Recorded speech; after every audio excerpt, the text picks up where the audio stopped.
Okay, let's talk about the real estate sector now. According to Jefferies' Real Estate January report, the primary market continued to do very well with inventory levels at a 12-year low.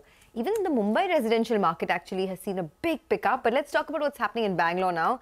Irfan, Razack, the Chairman and Managing Director at Prestige Group, joins us now to talk about that. Mr. Razack, good morning. And as always, it's great seeing you. Just wanted to understand at what part of the cycle are we on currently? Has the real estate upcycle reached a kind of mature stage, or do you think that there is a lot more to go on the upside?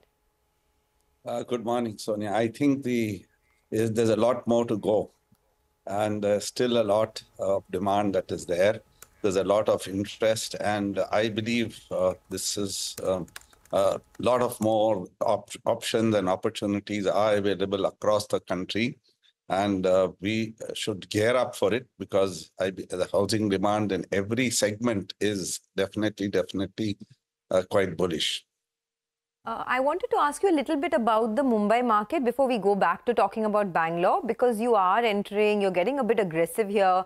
But can you just help us with what the next 12 to 24 months will look like? Will you just be busy executing the current projects, or do you have a pipeline of new projects in Mumbai as well that you're staring at? Sonia, there is a project. No, while we have a very strong focus, while we have a very strong focus on execution, we do have a pipeline.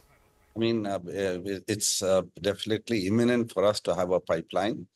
We just launched a project this quarter, that is the Prestige Ocean Tower, which has done exceedingly well. We've sold almost half the inventory in the tower that we opened. And while the existing projects are also continuously selling, and our inventory levels have pretty reasonably on a reasonable note, and we are getting more launches that are going to come in the next quarter and the next. We've got the Prestige Forest Hills in Prestige City, which is a large one in Mulund. And then there is also the Prestige Nautilus, which is again in the approval process. I think even that should get done in the next quarter, if hopefully as soon as possible. So this is the pipeline. And then we are looking at areas like Thane and Andheri. We are in discussions with various landowners for that. Mr. Razack, hi. Good morning, Prashant here. I think there are two projects, right? One is very close to where we are right now, where we're sitting right now. Two in South Mumbai, right? Well, at least the two that have come across. Yes. Now, Prashant, the one that is yours, where you're sitting is Mahalakshmi. And that tower, which is the rehab tower for the existing office towers, which is the Evergreen and Turf Estate. Now, these occupants will move in there latest by the third quarter of this calendar year. And that will probably be the first project that we'll finish along with the Jasdan Classic as well as the Siesta Tower in Prestige City. So in 2024, we'll have 3 completions in Mumbai. And I think kudos to the team that they've done a wonderful job to see that we are able to complete these projects in record time. What could be the value of sales in FY25 from Mumbai? Yes, that's a fantastic question. We have targeted 5,000 crores for Mumbai in the next year and maybe more.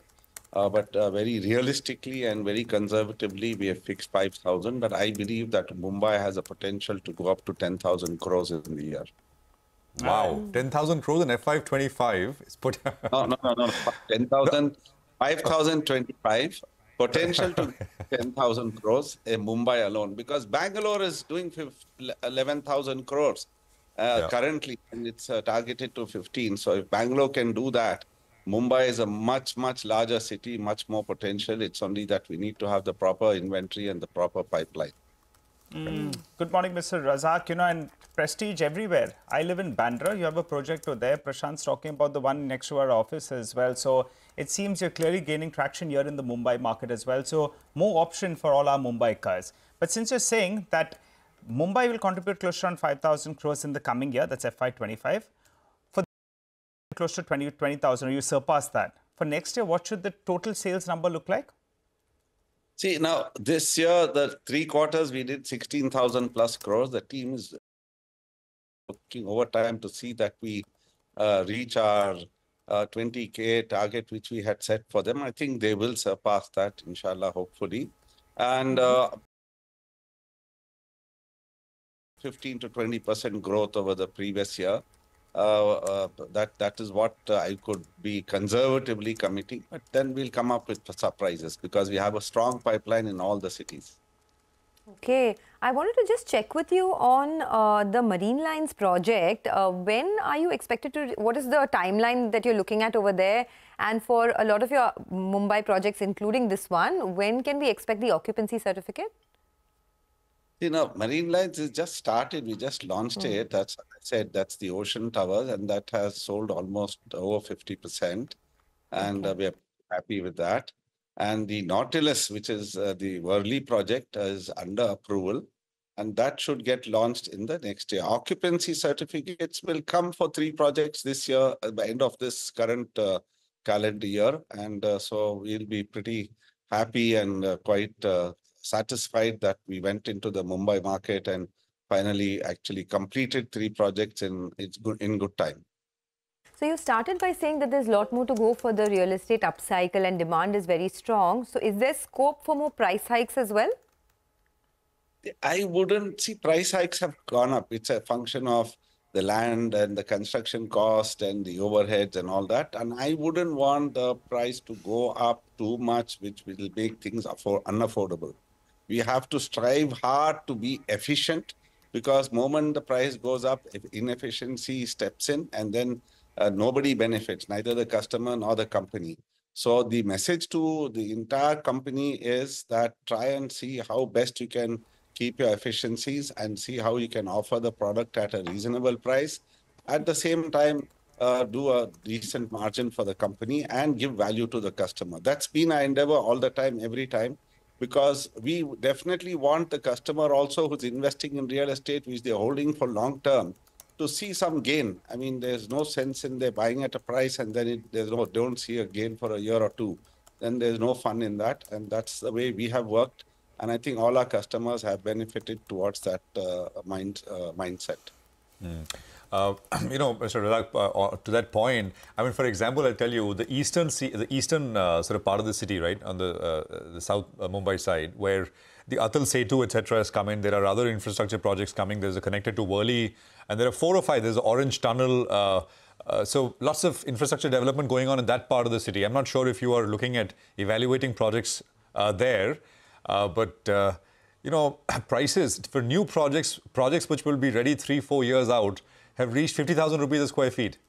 So it's and maybe there is room to go. I don't know. But to Sonia's point, do you think, in terms, I mean, demand is vibrant, exuberant, etc. But do you think price-wise we are at the higher end, maybe not at the top? Always impossible to say that, but we are closer somewhere there.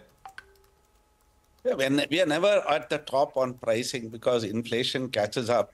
That's why the price keeps going up all the time. Say, if you bought something today, at the end of the project, 4 years later, 5 years later, when it's completed, there's always a 50% growth. That I've seen that in experience. But the thing is, but when we offer the project to the customers, we have to make sure that there is a bottom line benefit to the company, whereas the customer also gets the benefit. That's the struggle that goes on, and we like to keep our prices as tight as possible. Of course, in South Bombay, like you said, now that I have to cater to the upper end of the spectrum of the populace, but the volumes do come from the mid-level and the bottom level, and that's where we are looking at areas like Thane, Mulund, Andheri, where the overall purchase value of the unit value is reasonable, and people can afford to even take a borrowing and buy a home, because there's a different spectrum of people that keep buying, and we want to cater to the entire spectrum. It's not that we only want to cater to one spectrum of the population. And I always believe that the volumes come where people have that need for the house. Where, yes, there is a need, even the upper crust. So while we are catering to all, I think the focus will be to where the volumes come from. All right, Mr. Razack, so we have covered Bangalore, Mumbai. Let's focus on the NCR region. I think you had a project that got delayed a little bit. Tell us about, the focus on that area, Delhi, the surrounding adjacent places as well. What kind of contribution? Tell us about this launch as well. Yes, we are pretty excited about NCR. We just now, as we speak, I'm closing out a transaction in actually center Mumbai, that's in KG Nagar, which is a high-end property. While we do that, the good news is Sector 150, the sports city in Noida, had got stuck for some reasons. And now even that, there's a green signal for the approval, and we should get the approval in maximum a month's time. So even that project, because we've got the show homes and the CEC all ready, so even that should come up for launch in the next quarter. And then we've tied up a large tract of land near Indirapuram, you can call it Noida, one side. So that's just off the highway. It's a large tract, 63 acres. Even that we are closing out in the first week of March. So there's a lot happening there. And I believe we are pretty bullish about the NCR. There is scope. There are already players in the market there, but there is scope for many more to come in. And I believe that we will meet with a great response. All right, Mr. Razack, we'll leave it there, sir. Thank you very much for joining us. Hope to keep chatting with you to get regular updates on the progress. Very, very bullish sounding, Mr. Razack at Prestige Estates.